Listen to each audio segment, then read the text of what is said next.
So, Matt, let's get to the Prime Minister. Oh, we've done everything we can. Really? I repeat, 63% of a bottle of Bundy is tax, okay? How much on petrol, how much on everything else? The interest rate rises that happen as a result of their decisions, and the intergenerational report tells us that the federal budget is going to be in deficit for the next 40 years. Does anyone fall for this garbage apart from the people at taxpayer-funded media who just want to change the subject to Elon Musk, Elon Musk?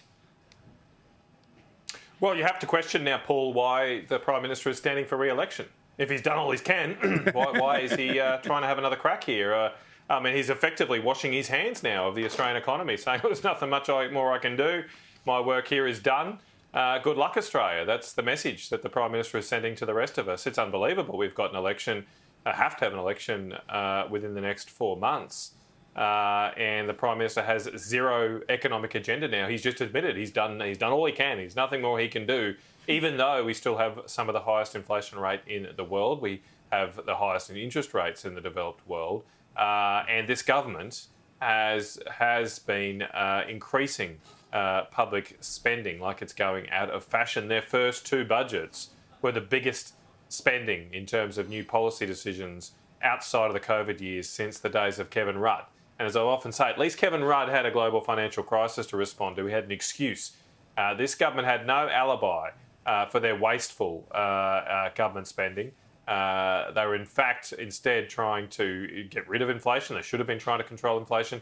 Their spending just fueled inflation. And so may well the Prime Minister say my work here is done, while the rest of us have had a massive drop in our standard of living under his leadership. Freya, that's the point, right? Is that people are not going to be able to be convinced that their own circumstances are better than they actually are. But certainly, I don't want a scenario, and we'll get into this in a second, where the people who would like to vote for a change of government think, oh, well, the case has been made. It's been made because they're watching shows like this. They're reading the reports that you put out there. But them turning around, and again, can I show you what Jim Chalmers said today? Jim Chalmers is out there pretending that, again, after promising to make everything better, but everything got worse, he's now saying that if you vote for the coalition, you're going to be $7,000 worse off. How does he get to that number? Well, here's part of his garbage.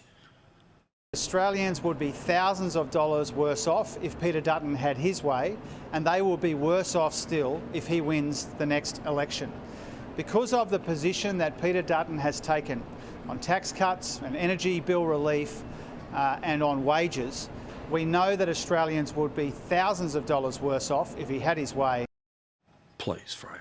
That is absolutely ridiculous. I mean, when they broke their promise that they made on 92 occasions to slash household energy bills by $275, I think they killed any shred of credibility they have on this supposed economic modelling. Yeah. And when you look at the assumptions that went into it, it's even more ridiculous. So they just need to stop with the fake modelling. Like, I think if they just stopped with that, I think that would be better. But then also, maybe Albo could just stop with the economic agenda, because a lot of the inflation that we're seeing is a result of the extra $347 billion, and you compound that with this push towards renewables, and now you've got extra government spending plus higher energy prices that filter through the entire economy and have flow-on impacts everywhere, and that is what is causing our cost of living crisis. So I actually say it's probably a good thing Albo has given up trying to solve this issue, because he created it in the first place, and maybe if he just stopped trying to be Prime Minister, we would have a much better country.